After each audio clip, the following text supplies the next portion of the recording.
Hello everyone. Good evening from Madeira Island, Portugal. Happy noontime to you on the East Coast and good morning to my friends on the West Coast of America. Since it's 5 o'clock here, I'm going to enjoy a beautiful pink gin. It's a strawberry infused gin from Lisbon with pink peppercorns and rose petals. Guess we're all feeling pink. Thomas made this for me without my knowledge while I was putting on a pink shirt. I got my pink protea behind me. So guess we're feeling springy. So we have an exciting day today. We're going to be speaking with my friend Scott Shepard of the Flower Podcast here in a minute. I have a couple just housekeeping things, announcements for everyone. There are a good handful of orders that are going to be late. Grow and Sell ran out of their packing boxes and we can't ship those things without a box. So the boxes should arrive today or tomorrow. Some might ship over the weekend. Most, if it hasn't shipped, it will go out Monday. Allie should have been in touch with you about all of this already. But if you haven't received tracking for your order for this week and you're worried that it might be delayed, just shoot us an email, info@farmerbailey.com. It always helps if you have your order number. We can find it if you don't, but it helps us give you more exact info. So we apologize for that. Some of your trays are gonna end up being 4 or 5 days later than you had expected them, but that's farming, I guess. We do our best and there's gonna be bumps in the road no matter how hard we try. Available now, we'll have a good amount of stuff available this Friday. We held it back. We didn't ship stuff last week. We didn't post last Friday because we knew this Friday would be, we knew that there would be a shortage of packing materials. So we just held it back. This coming Friday, we will be posting everything for shipping in week 16. It's gonna be a pretty big week. It's gonna be our last week where we have a larger selection. So if you still have some holes you're trying to fill, that usually goes live around midday on Friday. So just keep an eye out for that. I've had a few email conversations with people this week, and it happens this time every year, about your plugs dying. And some of you aren't watering your plugs enough. I'm not accusing you of killing plants, as probably one who's killed more plants than all of you combined. It does happen. So there's several things to remember when you get your plugs. Water that tray right away. Unless it feels really wet, give it a drink. You want to water your soil before you plant into it. Now, sometimes you go out and your soil is bone dry. It's easier to work in that dry soil. You might just give it a little quick hose, but you're only moistening that top centimeter of soil. You really want it to be moist, 5-6 inches deep. So get your soil nice and damp before you plant. Plant your wet plug into the damp soil, and then you must overhead water again. It can't be drip irrigation unless you happen to have very heavy clay soil where water can move side to side. Anything well draining, water is going to go straight down and it's not going to find the roots of your plug. Rain is also pretty much inconsequential unless you're getting 5 or 6 inches of rain, which I hope you're not, but you need that amount of water when you plant a plug. You want that soil to settle in around the roots so you have good contact. Once the root is touching your native soil, it can start growing out into that environment. And if it's moist, the root's gonna be happy, your plant's going to live. So it might seem basic. I've killed, probably drying things out is how I have killed most of the hundreds of thousands of things I've killed. So just take the extra moment. Think your plugs are coming, in the next couple days. Maybe run your sprinklers, get the soil ready to plant, and then water them after you put them in the ground. This goes for any plant, any newly planted plant, almost ever. Water, water, water. A lot of you are already thinking about next or fall planting. There's a lot of things on the site that are available now for ordering for fall. Feel free to go on and place those orders. Things like scoop scabiosas, like poppies. Some of these things we just have to wait until the harvest is in, until the projections from the producers are in, and it's still early in the season for this. July 3rd is our target date to have all of that stuff updated. We'll do a big product refresh on July 3rd. A lot of things like stock, snaps, dianthus, it's already in the store. If we have seed available now, we know we'll have seed available in late summer, early fall. No problem, you can order that. But some of the more specialty items, just mark on your calendar, Monday, July 3rd, We usually do it around July 1st, but Monday is a great week or a great day of the week for us to launch because Grow and Sell is in the office.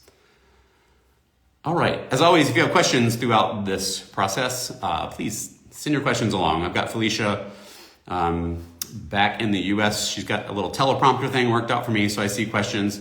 If we skip over your question, it's just because we don't have enough time. We'll try to get back to everyone individually as we can.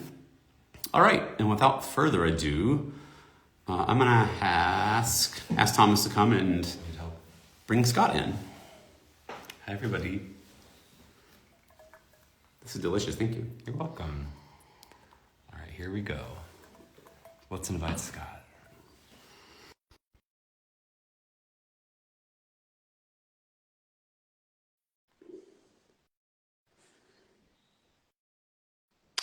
Just waiting on Scott here. Oh, there. Hey, Scott. Hey, how are you, baby? Good. But you're regretting ever asking me to be on your podcast because now you can't say no to me. I have never regretted it and never will. So it was one of the highlights of that particular conference and continues to be a friendship I cherish. So thank you. I think flower people are, I don't know, we're all kind of family, even though we hadn't met before. When we sat down, it was like we'd known each other for years. And exactly. Put a flower in front of us, we're going to talk about flowers until we're blue in the face.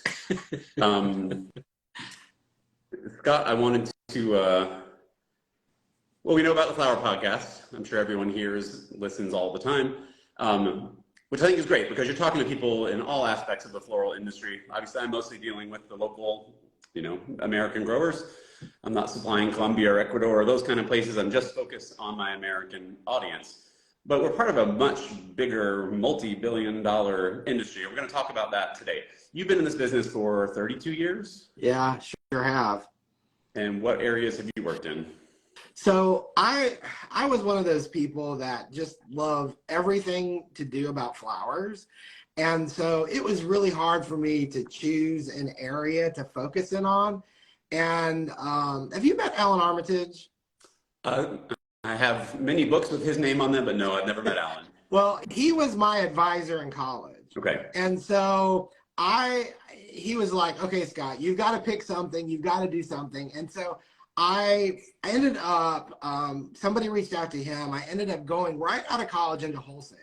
And so I've been involved in the wholesale industry, dabbling in other things, but pretty much the wholesale industry the entire time. And so I eat, drink, sleep it for the most part. And there were some times when we would work with local growers, and I always loved doing that because it was kind of like I felt like I could sort of channel their energy, or it was like I could live vicariously through them because I always did want to grow.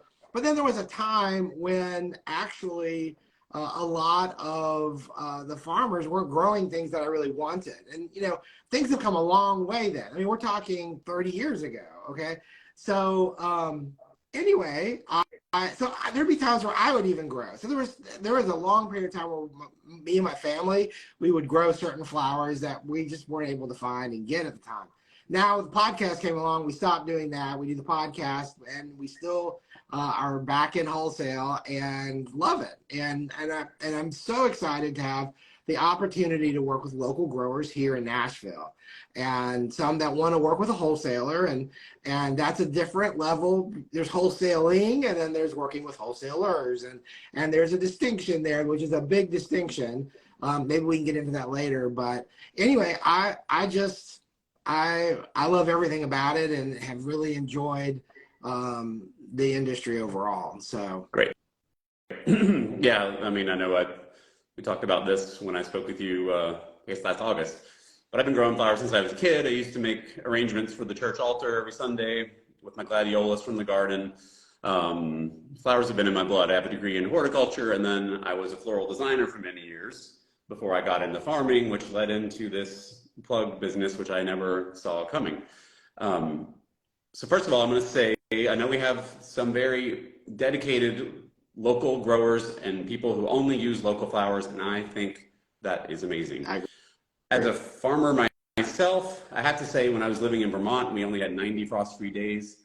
I never had flowers for Thanksgiving to sell. I never had them for Christmas. I never had them for Valentine's. I never had them for Mother's Day. So I miss all of the floral holidays of the year.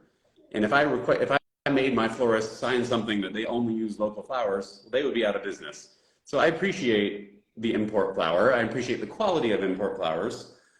My purpose today is to help convince people to focus on their quality, because quality will always sell no matter where it's from. So let me just kind of cut to the chase there. That's going to be what we're talking about today. So we're going to talk about things that go into establishing a price and really the signs of quality. So let's just talk about, like, how does one arrive at a price? So from the grower side, you have the cost of your seed or your plug, you have the cost, the overhead of your high tunnel, of your labor. Labor is always the big one, of any extra little fiddly stuff you do with, pinching or training. You have the cost, the overhead cost of when a tornado comes through, or a late freeze or an early freeze and wipes out your crop.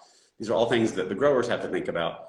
On the wholesale side, what are some factors that help you figure out what the price is, or what are elements that we don't think about that go into the price of that flower at the wholesaler? Well, at the wholesale level, you have to understand, and this is a dynamic that is a blessing, and it's not a burden, but it's just the cost of doing business, right? We operate 52 weeks a year. Yep. We have delivery vehicles, we have staff, there's a tremendous amount of cost that goes into wholesaling, and not to mention loss. And, growers have loss, wholesalers have loss, florists have loss. And so they have to build all of that into the cost of goods. And when a flower has got premium quality, not only does it mean everyone in the chain can get a better price, but it usually sells really, really fabulously. I'm going to do a little shout out here. I'm probably going to destroy it. The Farm and Fiddle, they were on here, just said hi. Two of our favorite people. She called me up and wanted to sell me cut blueberry branches last year. And I'm like, yes, please, and she did a great job. And then, there she is. And then she comes in with Lysianthus. When she told me she had Lysianthus, I have to be honest, I was kind of nervous because I remember growers, before it got quite as sophisticated as it is now, back in Atlanta, bringing me Lysianthus that were, like 6 inches high, like, we don't know what we did wrong. And, of course, now we all know a little bit more about it and how to do it and the different kinds to grow. And anyway, so she brought these Lysianthus in, and I'm like, oh my gosh, they are insane. Now, of course, we get Lysianthus literally from all over the world. We have California Lysies, there's South American Lysies, we get a lot of Lysianthus out of Canada. We get Lysianthus from Israel. We get it from everywhere. Yeah, absolutely. And when that Lysianthus walked in the door, I was like, I was really nervous because I'm like, I didn't know what to expect. And, pricing was a little bit of an issue. We had to figure out a price that worked for both of us. We decided, because it was so beautiful, that we could do it in a 5-stem bunch, which got our average sales price down, right? The per stem price could kind of hold at a we compromised, but at a good level. And we couldn't sell enough of it. We really were running out of it. There was a few colors that weren't real popular for us, like the lavenders and purples, but all the champagnes and pinks and creams and yellows. And she did a fabulous job. So I want to shout out to her. And, the wonderful thing I love, of course, having grown flowers, I have been a Farmer Bailey plug follower for quite a long time. And so I asked her where she got her plugs, and you wouldn't believe where she gets them. She gets them from, I don't know, some guy in a pink shirt up there. And so anyway, we both sat down and went through your list last, when was it, fall or something? And went through varieties. I'm like, these would be great varieties that I would love to get. And so, this is the kind of relationship you can have when you work with wholesalers, there is there is a lot of give and take that has to happen. But not everybody wants to deliver to flower shops all over a city and deal with the labor, the vehicles, the gas, the collecting of money, all those things. And not everybody wants to sit in a farmer's market every Saturday at locations around the city. So there are some challenges there. And so if it works, if it can work, it's a great opportunity. So I wanted to, if you don't mind, I have a couple samples I wanted to show you, because I know sometimes people are like, well, what does Lysianthus look like from other parts of the world, right? I mean, you might not know if you're a local farmer. So I just— This is great. This is why I wanted to talk to you today, because you have access to this stuff and I don't have it all right here. But there can be such a huge difference. A lot of our growers only know what they see in their field and they don't have anything to compare it by.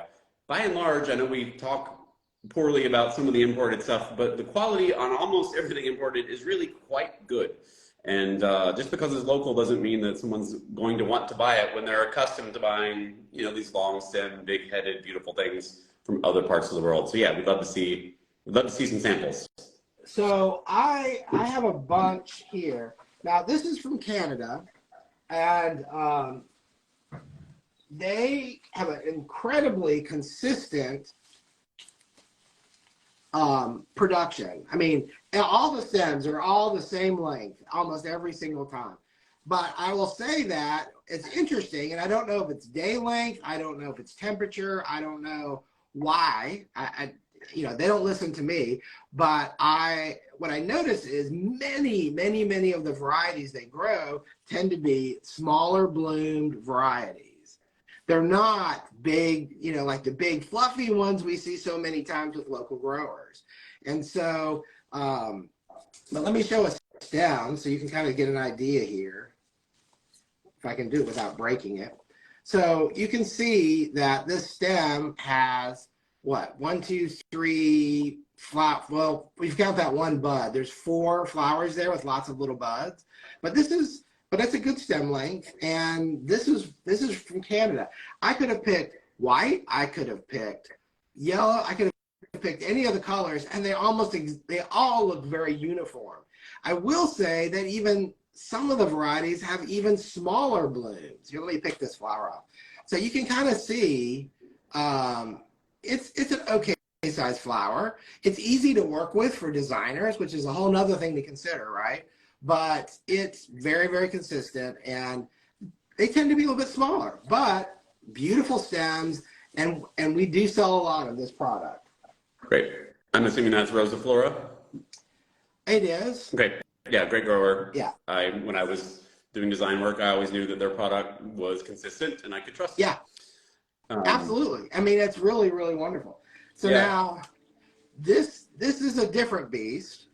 So this is something that might be somewhat familiar to you. This is Eliza Champagne. Okay. And this is from Israel. Okay. And so I've been bringing this product in seasonally. Now, as soon as my local sources start, I probably won't be getting this anymore. But during the spring wedding season, we have a demand for it, unfortunately. Whoops, I broke one. Let's see if I can find one I didn't break. Here we go. So again, like a lot of the Japanese varieties, it has that insanely high petal count. Almost looks like a rose. This particular stem has like 3 good branches on it. This is interesting. This was not planned, but you can see where they pinched right here. Right. Here's the stem where they pinched. Yeah, they took out that first flower. Yeah. And so then we've got 3 really great stems here and a bud. This bud will open. And this bud will open almost probably a white color almost. It won't have the same color to it. But yeah, so they grow a lot of the Elizas, the Corellis, they grow a lot of the just big fluffy doubles, but they don't grow all of the cutting edge varieties that like you offer. I mean, they grow a good collection, but these are probably the fanciest ones they grow. Okay. It looks like they probably removed the tip buds. So you get one, like, this is kind of the Japanese styles. You grow one big flower with one more bud to open, but then they pinch out the tiny buds on the top because those will generally never open, and it gives more strength back to the flower. That's kind of the Japanese style of growing. You said these are grown in Israel. Alyssa is from Cicada. It is the same as Voyage. So it was grown, they grow it in Holland and very fast, 6 to 8 week crop time. The flowers end up looking a lot like what you have from Canada there because it's grown so fast and so intensively. So it looks really nothing like when we grow Voyage out in the open. But what you've got there is looking fairly similar to some of the Voyage that I used to grow. Looks fairly similar to what's coming out of Japan. Maybe not quite as refined. Yeah, it looks good. Yeah, and again, when we're looking for Lysianthus, I mean, just to go a little deeper on this, we're looking at, when we went to that 5-stem bunch with them, we could do that because of that branching. Right. Because even though it was 5 stems, it looked full. And the flowers were cut. And this is another great benefit of local growing is your cut stage is totally different. And I feel like the ability to cut it more open because you don't have to ship it in a box is gigantic. And then the designers get this, that's what they want. They want that movement. They want that, they want all of that going on. So I kind of have this little joke here to the side, a little detour. And this is going back to the importance of quality. So I've never grown ranunculus before because so I had this big trough pot and I just jammed as many in. I bought them at Lowe's, like half price. Okay. So they were dirt cheap ranunculus corms and they were just, I don't know, anyways, they're pretty pathetic. So here's my little ranunculus I'm so proud of, right? Hey. But never grew them before. But this is the difference that you guys offer that I think everybody needs to know about. I mean, a lot of times not everything is the same. I mean, I can look at this one stem of this single blown out. I let it stay on the plant too long because I was enjoying it. But this is the kind of quality florists can't use. They can't use stuff like, even though it's pretty, it's not something they can use. And we can enjoy all of that, but it's just so important to really get the stem length, the branching, to get the fullness of the flowers, with Lizzie's or anything you're growing, because then it'll sell itself. People get excited and giddy about it almost. And it's just, I don't know, it's one of those things that it just makes such a difference in pricing and value. I think that's a good lead in. So let's talk about the markers of quality because it can be different across different crops. Obviously, stem length, we've all grown up with the concept of a long stem rose being a premium. Even if the head isn't really any different, the designer has more, they can do more with that long stem. If they want to do a big, entryway piece or something, you have more options. So the designer is happy to pay more for a long stem because it gives them more options with what they do with it. Oftentimes, the long stem also has a bigger head on it. Obviously, flower count, flower size, weight of the bunch. What other? Yeah, weight. That's an interesting dynamic because a lot of times people don't think about that. But if you've got a good, like for example, tulips. If you're bringing tulips in and you bought a better bulb, okay, and I say leave some foliage on and make that bunch seem fuller. I mean, it adds weight, it adds volume. A lot of times greenery is a plus. And so a lot of times, it's very interesting. I've heard stories of florists who they want all their flowers stripped down. They don't want any foliage on it. And I'm kind of like, well, number one, that's labor. Number two, how many stems end up getting broken? And because you're stripping or cutting off leaves and things. And the foliage to me adds perceived value. Right. And it's not, of course, if you've got bug eaten or chlorotic, or you've got quality issues with it, that might be a different situation. But it just makes the plant and the flowers look so healthy, leaving some of that on there. So yeah, I mean, those are things that I think are important. Also, cut stage is so important. I wanted to show you, I don't know if do we have time to do some scabiosa real quick? Yeah, please. Okay. Yeah, so so this week we had an order for some scabiosa, and I'm going to mispronounce. In fact, I'm not going to even try to pronounce it, but it's that flat daisy type of scabiosa. They call it Fama scab here. I don't know what the real name of it is, but it's one of the perennial types that they grow in California a lot. And it drives me crazy because they cut it and it's so daggum green. In fact, I mean, this is not an example of it. I wish I had it. But here's some scabiosa that is never going to be anything, right? Well, that's the way they sent. We paid to FedEx this product from California because it was a last minute situation. They had to have it. And it was all green, and it was so frustrating. But so many times from South America, from Holland, from wherever you get scabiosa, they do the same thing where they cut stuff really too tight. And they say, oh, it'll open up. And I'm like, well, it'll miss the wedding by the time it opens up. And most of the time it rots. So this is an example of really incredible scabiosa. This is from Ecuador. This is what they call, and maybe you can explain this to me now. I thought it was all about cut stage, but this is what they call dark purple focal, or focal dark purple. And I don't know if the focal is a different series or if that is a cut stage. Yeah, we'll talk about it. They're the scoop scabiosa were the original ones. They're a hybrid between Scabiosa atropurpurea, which is the more common, smaller flowered annual type. Very easy to grow, but just a pain to harvest. And they're crossed with Caucastica, which is the Fama type, the blues and whites, which have a longer, cleaner stem. So you can see both of those traits, better color range, but larger, straighter stems with the scoops. And then they bred an even bigger ones. Those are the focal scoops. So they tend to have a larger flower head than the regular scoops. Not by a lot, but an extra centimeter in diameter makes a difference. It's more of a focal flower than a filler flower. So there's the difference in naming. It is actually a different variety. We sell regular scoops and focal scoops.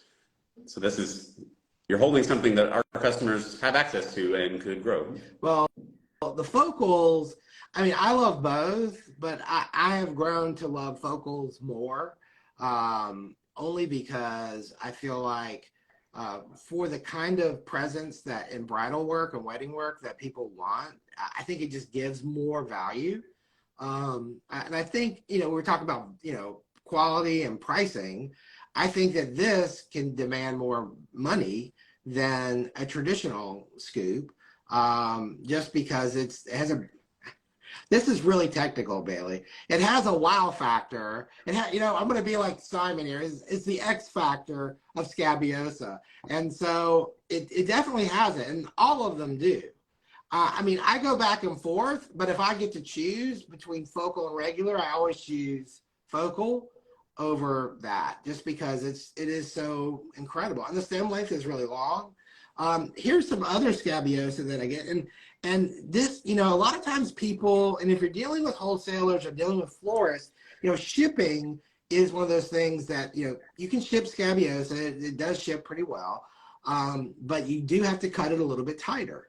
And but it's just, this isn't one of those one more advantage of local growing is, so this is some scabiosa. I'm not going to say where it's from, but you can see that it is like half the flowers there, and it was cut probably prematurely, and then it opened very inconsistently. So local growers don't have that issue because you can let it develop, cut it at the right stage, still giving that end user plenty of shelf life, whether they want it for an event or whether they want it for weekly work or whether for, just dailies going out. It gives you plenty of that. But there's a lot of inconsistency with, I mean, you can see all of the variations here of this flower, and there's just no consistency. So, if you're walking into this is one thing we haven't really talked about. Well, maybe we have just indirectly, but florists, if you're trying to sell to florists, consistent, that is the biggest thing I hear when it comes to local growers is they're scared because number one, they want to depend on you, and they want to know that what they get is consistent. And those are huge, I always joke that I have trust issues, and the flower shops do because of these very things. And for every really fabulous grower out there, there's some that are still learning. They're not bad growers, they're just still evolving in how they, their expertise. And so anyway, and because of that, it's kind of like you can either help them through it, or you tend to not want to buy it. And then I know this is another topic, is what do you do with these second graded stems, these stems that aren't the premium quality? I got to bring my arms in for quotation marks. But and I think if you do farmers markets, I think that's a great way to use some of that quality, is doing mixed bouquets. They're not bad flowers necessarily, they're just not premium flowers, and it's okay to have that distinction. I know I was in Ecuador one time, and I thought to myself, it's amazing, all these huge farms, and here are these people selling flowers on the street corners. And I thought, wow, I mean, those are really beautiful flowers. And I asked one of the farmers, I'm like, how does that exactly work here? And they're like, well, pretty much what you see here sold in Ecuador is all the grade B and C product. It's not the premium product. It's the not as good product that we can't demand the price for. But everybody here loves it, because the average consumer still thinks it's an incredible bloom. But, florists tend to be a little pickier because, they're the ones putting their name on the line and having all these amazing, flowers and bouquets and everything going on. So I have a couple thoughts on that. I am a big advocate of throwing out your bottom 10 to 20% of your stems. Don't give a florist or a wholesaler that you want a relationship with 7 good stems and 2 medium stems and 1 puny stem. They'll see that right away. Grade your stems, make sure they're all the same length. And if you have something that's on the edge, save that for farmer's market, put it in a small arrangement. We used to do little jelly jar arrangements at market with our short stems. We get $15 a pop. And they're all my short stems. Still nice flowers, they're gonna last, the customer's gonna be happy. But yeah, you gotta lead with your best foot. That's the biggest problem selling to wholesalers, is that you have to bring them the best quality and you're gonna get the lowest price. But if you get the relationship established, you can do so much volume. I agree with consistency. You have to have consistency of availability and consistency of quality. Those are really the 2 things that are the most difficult to fine tune, but the most necessary for selling into the wholesale market. Yeah, keep compost your scraps, just turn them back into soil and try again, because just trying to get that extra 70 cents out of a crooked, weird little stem, it's just going to give you a bad reputation in the long run. When people would compliment how nice my flowers looked, it was not necessarily that every stem was perfect. It's just that I left 20% on the compost heap. Fair point. Well, and I think too, there's some people who say, oh, I like those kind of cool wonky flowers. And it's like, okay, but then you have a wonky flower bucket that you sell, if you want to, but that's not part of your mainstream thing. I don't, one of the flowers I was hoping we'd talk about is snapdragons. Yeah, let's do it. Okay, and so this is from California. So this, you can see, has a decent flower column to it. I wish it was a little bigger, but you can see, it's a good, tall, strong, it's a good stem. Well, in the same bunch, this is talking to what you were just said, here is another one. Okay. So I'm going to put the bottom flowers side by side, and you can see which one's bigger. Right. And then, I don't know if you can tell this, but can you tell which stem is bigger? Of course. And so, but this stem's going to snap really easy because it's just weak. Right. But this is like a tree. So, you know, if you're trying to slide these guys in there, don't think they won't notice, and then that's going to reflect badly on you, you know, to your point you just mentioned. So, and that's the hard part, because, you know, snaps can be a challenge because so many people grow them, but if you do a great job, they are really amazing. And, you know, Yeah, they're great. They're usually pretty affordable from seed or from plugs. They don't mind frost. They don't mind the cold time of the year, so there's not a lot of heating input. And they can be, you know, 5 feet tall. They can be really impressive. Yeah. Well, and then this is a yellow. I don't know the varieties because they don't share that with me. But this is from Canada, and the stems are very consistent. They're not super thick though. Like that one orange I showed from California was way thicker. But you know, the flower column is so dramatic. I mean, it's, you know, I mean, this is the biggest of the orange, and it's even another couple inches, you know. I don't know if you can see that, because, yeah. But it's, you know, it's a massive difference. But again, we sell tons and tons of these, and consistently every week. And I will share with snaps, you know, I've said this on the podcast many times, and you might be in a market that's just, you love to grow snaps. You're really great at growing snaps, but you're having a hard time marketing them. And it can be like the market is just saturated, you know, because like here in Nashville, we have so many wholesalers and florists and everybody, you know, we use a lot of snaps. So when you come in with a bucket of white snaps or orange or yellow, whatever, you know, it might be like, okay, I've seen that, you know, it's just not, you lose that wow factor.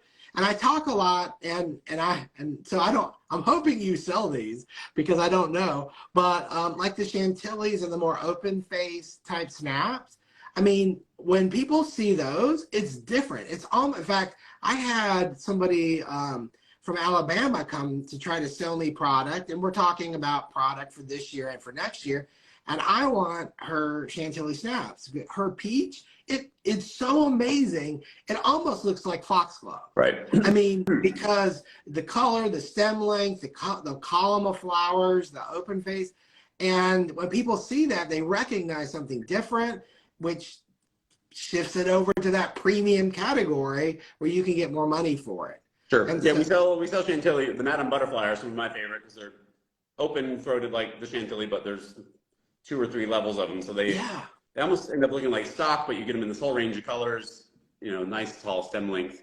So yeah, I mean, I think that's another way to get a little more for your product, is to just grow the stuff that not everyone else is growing. Great. Scott, do you have any other flowers there?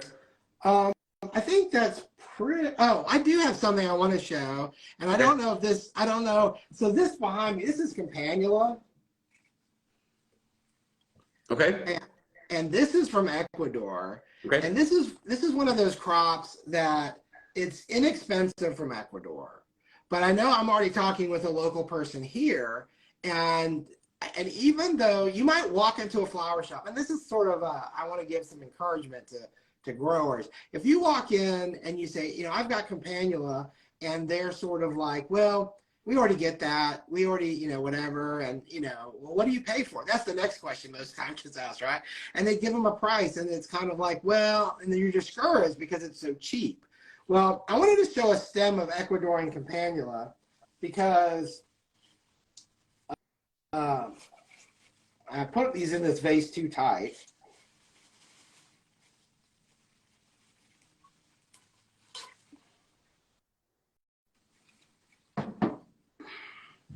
Because, I mean, it's really pretty and it will open up, but I think locally grown product is going to be 10 times better because you can give all these other side balloons chances to open up. It's more of a wow factor because you don't have to put it in a box and ship it somewhere. And plus, I mean, you can see the stem length isn't all that. I mean, this Scabious is almost the same height.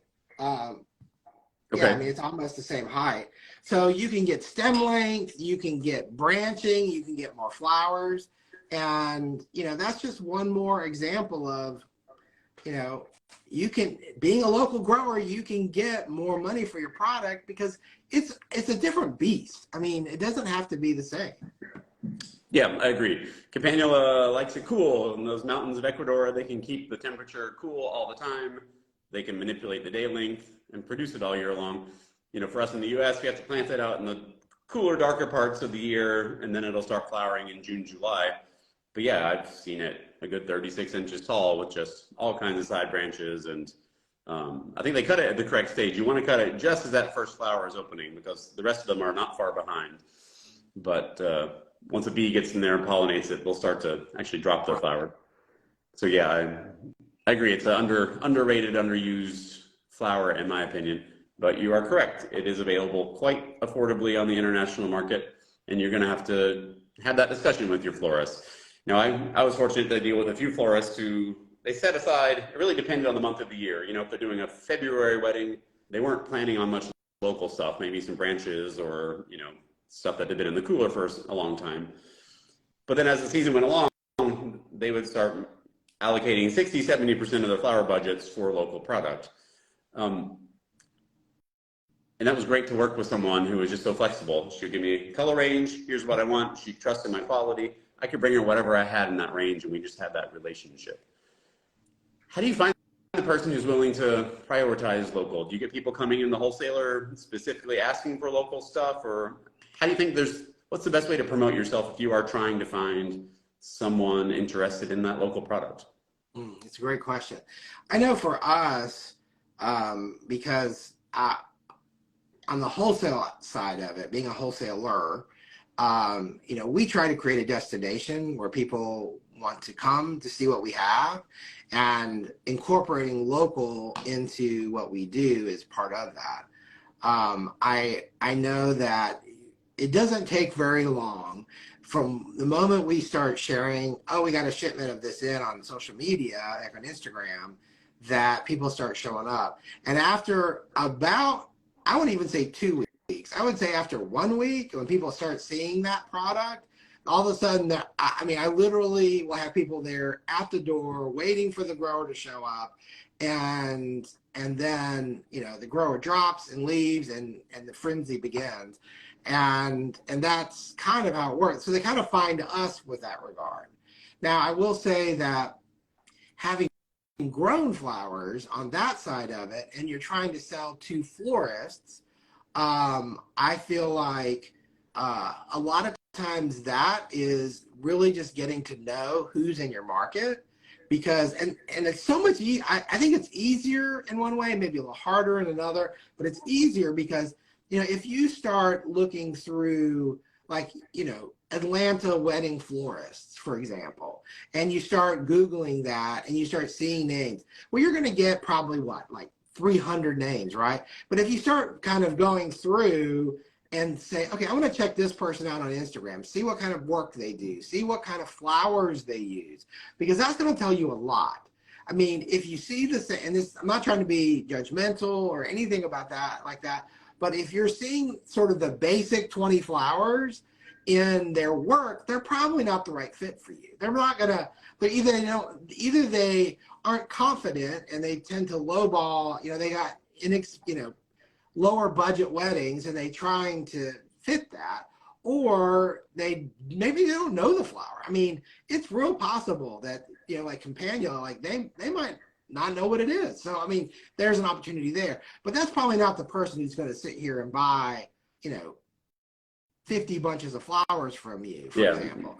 You know, I agree. I think I was scrolling through Instagram this week and I saw pink dogwood. I was like, well, there's someone who's using local flowers. I think it was maybe one of your posts. Like, there's a beautiful local flower. It's a flash in the pan. You get it a couple times a year or once a year, and there's a frenzy around it, and then it's gone until next year. So those kind of products are really great for the local grower. If you can just be at the ready when that thing, you know, is just at its peak, hit the market with it, get the word out that you got it. Right. Yeah, I think it's really fun to be that person. And you're also right. There are those florists who don't want to deal with the drama of knowing if they're going to get X, Y, and Z. You know, they want their white South American hydrangea and they want their roses and they have their formula and they don't want to think about it. And they want to book the order 4 months ahead and not worry about it. And then there's the other people who are like me when I was a designer. every week I'd spend hours scrutinizing those lists and figuring out who had the best stuff from where. If I could get it locally, great. That would always be my priority. Right. But, you get tired of seeing the same stuff week after week. So I think it's always really great to hit the market with something new. I got a good question here. I have an answer, and let's get your answer too. Someone said, Mel asked, if new flower farmers want to sell to wholesalers, would you recommend focusing on a few types of flowers rather than growing a ton of different varieties? Now, I'm going to give my answer here. I've heard a lot of my fellow growers, they want to use the wholesaler as a dumping ground for their leftovers. They know they get the highest price at farmer's market. Well, they get the highest price doing their own design work, and then they get the next highest price at farmer's market. And then they get the next highest price selling to florists, and then they want to take what's left at the end of the week to the wholesaler. In reality, it's got to be the other way around if you're going to build any kind of relationship. I think if you're attempting to get into the wholesale market, you need to be the expert of that one flower, and maybe you can then become the expert of a second flower and the expert of a third flower. But I think it's really hard. I could be wrong. Maybe field-grown annuals, if you have sunflowers and celosia and the farmy kind of flowers, you probably would buy that. But I would imagine as a wholesaler, you want to see someone who really has a command of a certain crop. Am I off base here? I don't think so. I think, it's interesting. Last year, with me being my first full year in Nashville, we had many growers come to us trying to get me to, sort of buy what they're growing, and the quality was all over the place. And that was a challenge. And, you try to kind of help them, say, okay, well, this is kind of where I need to be quality wise, and you help through that. But Farm and Fiddle that was on here earlier, she hooked me with blueberries. I mean, who's not going to say yes to blueberries, right? Well, once I'm hooked, okay, you've got my attention, right? And I think that's true for a lot of buyers. It doesn't matter if you're a flower shop, a wedding, or a wholesaler. It doesn't matter. But then the Lysianthus came, and I was like, okay, I'm willing to have this conversation. And then she brought some in, and I'm just like, yeah, it's a no-brainer. I mean, and from there we're going to continue to develop that. Excuse me. Another friend farmer of mine is Erica Penn here in Nashville now, and she didn't come to me till a little bit later in the season because she just relocated here, but she got my attention. Like, she's a dahlia person. Like, she's a dahlia person. And I don't know that I've ever seen anyone know dahlias as well. There she is. Hey, Erica. As well as she does. I mean, I feel like their souls are somehow combined. But nevertheless, but then she hooked me with a few things, and it's kind of like, a lot of times that happens, right? If you're a good grower and you're growing premium stems, it's going to translate into everything you do. But I agree that, especially, if you focus in on a few crops and really specialize with that, maybe, then that's going to open the door to all kinds of other things. And I feel like sometimes, and I think what you said is true too. It's like if you're spread so thin with so many different crops, it's like it's really hard to be great at one or two. I mean, right. It's just hard. It's just hard. I always say that when you go to Holland, you see people who maybe they're rose growers, maybe their family has been growing roses for 4 or 5 generations. Maybe they grow red roses, and that's what their family does. And they are the absolute experts on red roses, and they can produce the best one every time, any time of year, accounting for day length and temperature differences. You only have to grow one kind of flower to be a flower farmer, I always say. Now, it's great if you have a range because, yeah, people do get kind of tired of the same thing week after week. You've got a little variation. Wonderful. Scott, someone's complimenting your shirt. I almost wore a floral shirt because I knew you would. Scott Ross says that y'all need to compare closets because he's seeing a theme here. got a question from D. Hancock who says, how do you get that quality stem length?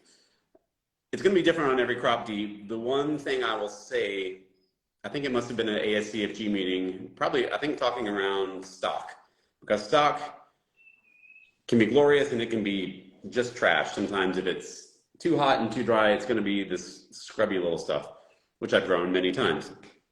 And someone said, stock can't have a single bad day in its life.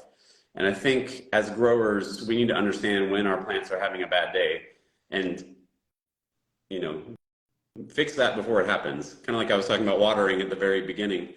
Don't water when you start seeing your plants stressed. You water 6 hours before you see them stressed. And you've got to just kind of feel that in your heart. You know, when I walk by a dry plant, before it's wilting or anything, I can just tell, like, that's about to dry out. I need to get on that immediately. So I think really understanding the needs of your plants every day in their life cycle and making sure they have everything they need from day one. That's how you get that quality. Now, we'll probably do another chat like this about some specific crops, but that's the basic. You know, read those culture sheets, really understand what it is that plant needs. It needs food, it needs water, it needs light, and it needs a temperature in some varying degrees. Well, and I think it's important too, you know, it's just like what I'm doing here, is to see what other people do sometimes, you know, to see, you know, just kind of check yourself and say, you know, what is, you know, what do my snaps look like compared to somebody else or Lysianthus? You know, that's okay. I don't think that should be a problem, because you want to always strive to be the best. So part of what I love about the ASCFG and my experiences there is that I found people so willing to talk and to compare, and, you know, I see you're doing great with this. Mine is always bad. What are you doing? Where's the difference? Yeah, that organization has changed my life, so I can't speak enough about it. One other thing I forgot to talk about, it also kind of depends on where you are as to what things cost, right? You know, you hear from West Coast growers sometimes that they can't get a very good price for dahlias, for stock, for delphinium, stuff that's grown in really large scale on the West Coast. Whereas, especially Northeast growers tend to get the highest prices just because of the demand. I mean, there's obviously a supply and demand thing, but here's a little King Protea as big as my head that Thomas picked up at the farmer's market the other day. I don't know, that's a good... That's a tree. 36 inches? What would something like this sell for in Nashville right now? Oh, that hurts. That hurts. That hurts. Okay, so I'm trying to think when honestly, I use them. Go ahead. Yeah, honestly, it's really crazy. It depends on how bad you want it. I mean, that's part of it, because like right now, I work with a smaller grower in California, and I'll get that flower at a reasonable price. And with shipping and, you know, us having to put our markup on, you know, it might be $20. And guess what I paid for it? What Thomas paid for it? $5. One. Oh my God. So, okay, so now all of the rest of us are getting nauseous. You know, it's bad enough you live in Portugal now, but anyway. But you know what? You want to know the crazy thing? And I don't mind sharing this. You know, we'll have people that have to have a King Protea, and they're not in season. But yet, somewhere in a greenhouse, I don't know where, but, you know, you'll be able to buy them from the Dutch flower market. And you know, you might end up, before it even ships, paying $20 for it. So by the time it gets to the wholesaler, you know, it's going to be a whole lot more. But it's just crazy, and that's an amazing flower. Do those bloom year round there, or just kind of do? It seems like different varieties have their own season. I feel like we're kind of in King Protea season now, but they just become big shrubs, and people just plant them once, and you cut off them for years, and they just keep coming back. It's not a difficult thing to grow in this kind of climate. Yeah, the transportation part is obviously a big factor. This thing weighs 5 pounds, and to put that in a box and ship it somewhere is going to triple or quadruple the price. So that's where local growers have a real opportunity to get a good price, but also offer a good price to their customers, because they're down the road. They're not trying to get stuff from the other side of the world to the destination. One thing that also used to just make me sad when I was, especially doing Philadelphia Flower Show work back when I was a designer, I would do all this research of the growers in Hawaii and around the world, and I needed big stuff because that's a big event. And I knew they had, like 6-foot tall kangaroo paws, and things like that. And I would, request these, and then they would arrive, and they would have cut them to the length of the box. Every time you cut the stem, to whatever size box is, that's how tall you cut the flower. And that always hurt my feelings. And I think that's another way that us local growers have an advantage, because we can deliver stuff full length a lot of times. Right. Well, and then half the time when you cut something to fit the box, the tips get broken or bruised or something, and because the other end of the box is there too. One thing I wanted to mention, going back to price for just a second, is if you're talking to wholesalers or to florists, and you're trying to sell to people who are reselling flowers, one of the things sometimes people do, like I've heard this from wholesalers before, where somebody might say, well, I pay $5 for that. And you think, well, okay, that seems like an okay price, but not a great price. And maybe zinnias, for example, or zinnias, however you want to pronounce it. So it's tomato.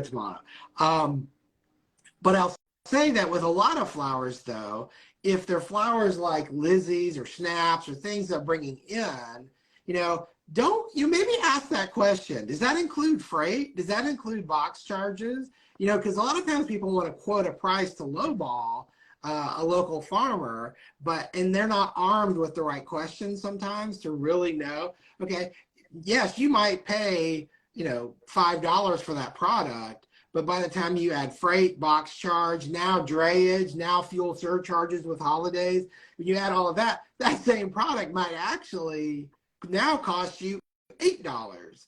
And so, or sometimes $9. And so that's the actual cost of the product. And if you don't know to ask those questions, you might get a different answer, is I guess what I'm trying to point out. Yeah. And trying to help you get a better price. Yeah, it's not a straightforward equation. There's so many factors. Thomas brought me something here to show you, and it's good and bad. So here's some locally grown Astro. I don't know, probably 20, 25 stems. It's about a week and a half old, so it is kind of shedding and getting a little yellow. So one thing I noticed, if that had been treated with, silver thiosulfate or one of the other post-harvest products, it wouldn't be dropping, and it would probably last another 2 or 3 weeks. This was cut and delivered to market the same day. It was like €3, $3.50, $3.50 for 20 stems. Great price. Not the longest, maybe you cut a little blown open, and no post-harvest care really went into it. So I think there's something to be said for post-harvest too, if you have customers who value longevity. Not every florist needs longevity. One of my favorite florists to work with, she would be, hey, I've got a big lavender wedding in 2 weeks. Can you stockpile anything lavender you have? I don't care if it lasts, as long as it's pretty for the night of the wedding. Right. And that was great information. Like, yeah, I've got this blooming now, but it's going to be 10 days old by the time I bring it to you. It doesn't matter, because I only need it to look pretty for the wedding. Now, something like Alstro, we expect it to last 3 weeks, because that's what we've been trained to expect from Alstro. So I think being really clear with your customer as to what they're getting. You want me to cut it completely blown open because it's going to be most beautiful, but also it's not going to last as long. I think part of what I love about flowers is there's never an easy answer. There's always another thing to consider here. But you know what? That point you made is great, because that's a win-win. If you've got florists who are doing daily deliveries and they want tighter product that will last the 3 weeks, then you can offer that. If you've got people doing weddings and they need more open product and they don't care if it lasts, you can do that. And sometimes you end up almost creating 2 trains of, streamlines of, income for you, because they're just different categories. It's not one size fits all, kind of like you said. Absolutely. Scott, what would you recommend? I feel like a lot of this new wave of flower growers that we deal with, that we help all the time, they haven't worked in a flower shop, or they don't understand what stuff looks like from around the world. Maybe they're resistant to that, but I think it's so important because we're all part of this same multi-billion-dollar business. Where do people go? I mean, I say, check in with your local flower shop on Mother's Day and Valentine's, because I'm sure they're going to need delivery drivers, but they might also need people to, green up a vase or wash something. Or it's part of why I wanted to do this today. It's something that's lacking in the education of a lot of newer American growers, and I want to help out with that. And maybe we can work together on this going forward. But any ideas pop to your top of your head? Well, I mean, labor is always an issue.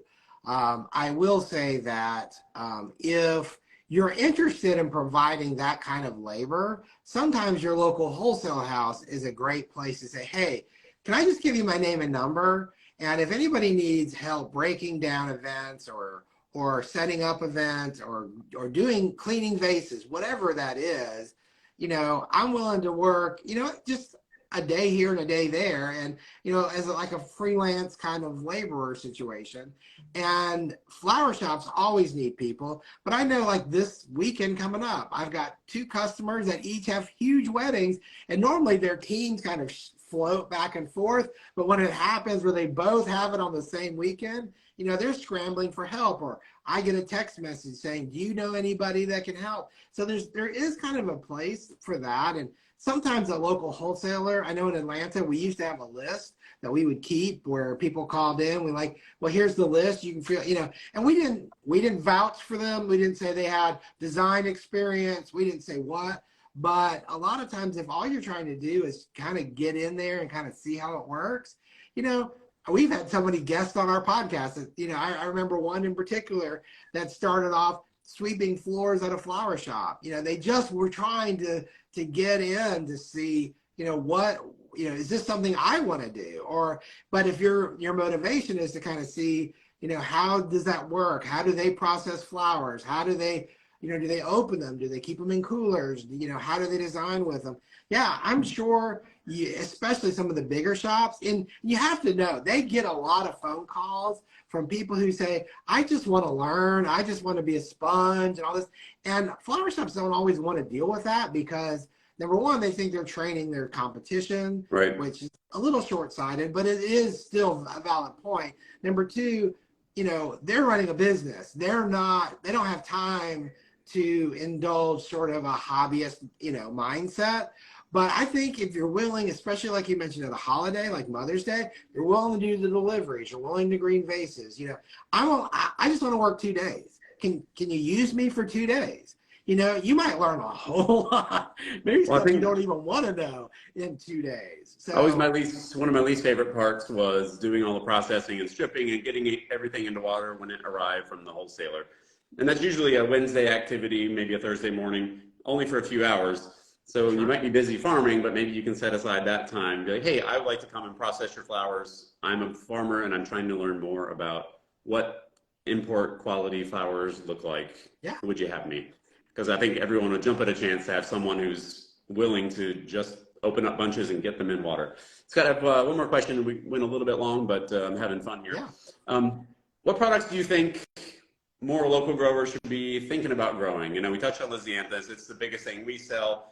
It's the product, that big Japanese Lisianthus can be $7.50 a stem sometimes. Any other products come to your mind that you think more local growers could be producing more and better? Well, it could be a 100 item list, I'm sure, but just off the top of your head. There are a lot of flowers, and I think, I want to answer the question by kind of going back to an earlier question, which was, how do you find these floral designers that want your product? And there's a huge benefit to spending the time finding those people, because you also see what colors do they use? What flowers are they using? What can you grow out of that palette? And I know last year, if Erica's still on here, I'm going to mention her again. She told me about yellow dahlias, and I'm just like, I'm really not into yellow dahlias. I don't care if I ever see a yellow dahlia. Well, of course, she has to bring in the most fabulous yellow dahlia I've ever seen in my life. And I totally converted at that point to being a fan. And there's a lot of flowers like that, you know, where zinnias sort of get a bad rap because they're kind of like a casual flower. But then there's colors that are really amazing, and a lot of growers don't grow them because they don't sell well at a farmer's market. But yet a wedding florist might love those colors and love those shades and things like that. So some of those things, I mean, specifically, I'm really glad you guys offer perennials, because I feel like that is a huge area that a lot of people don't really look at seriously, either because the investment's too much, it takes up space that you can't just move around all the time. But you know, there's so many amazing sedums, and I'm thinking of I think it's Caryopteris, is that blue mist? Yeah. So like the pinks and blue, I mean, they're amazing. And a lot of these, like some of the Veronicas I know you guys do, you know, these are great perennials that have short seasons, which when people know it's a short season, you create sort of this FOMO thing. And there's a lot of crops like that, where people are like, okay, well, you can buy it now, but it's not going to be here in 3 weeks. Or if you choose not to buy it, it won't be here in 3 weeks. Well, I don't have a wedding. Well, maybe you can, you know, maybe you do dailies and you can use it in that. So there's a lot of things like that. I also think woodies, and I specifically think foliages. I know more and more and more, like I shared on the flower podcast yesterday, this Rutger, I think it's called Stella's or Stellar Pink. It's a Rutger pink dogwood that is unbelievable. The season's really short. You know, it's a dogwood. You know, how many years does it take to get that dogwood there? A lot. But there's so many woodies, whether they're 9 barks or smoke bush. That's another great crop. You know, there's a lot of those kinds of things that I think are huge opportunities to put on the peripheral and on your property and just forget about them. And then in 2 years, you're like, wow, I've got these amazing things. And, you know, that time passes before you know it. And the designers go crazy for it. Great. Yeah, I couldn't agree more. The investment that we made, I mean, we moved away from all of these beautiful woodies and perennials, but we sure put a lot of them in the ground, and they were just getting ready to cut. But once you got them, you got them. And it's really nice to not have to deal with that labor of your annuals year after year after year. Well, great, Scott. I appreciate this conversation. I think we can talk more about quality for a long time. I believe quality will always sell when you walk in. I think that wow factor is correct. When you walk into the wholesaler and you see that bunch of something that knocks your socks off, you have to have it. And you might not really care what the price is. So the more we can improve our quality, the more we improve our reputation as, you know, as small, medium-sized local growers. But also the more we improve our bottom line, because if you got the best stuff, people are going to pay the best price for it, regardless of where it's from. Hopefully it's local, but keep trying. There's a lot to learn about this. I appreciate your time. Thank you, Scott, and your expertise, and I look forward to hanging out with you sometime soon. Okay, great. Thank you so much for inviting me on, and it's always love talking flowers. Well, we'll do it again. Yeah. All right. Thanks, Scott. Bye-bye.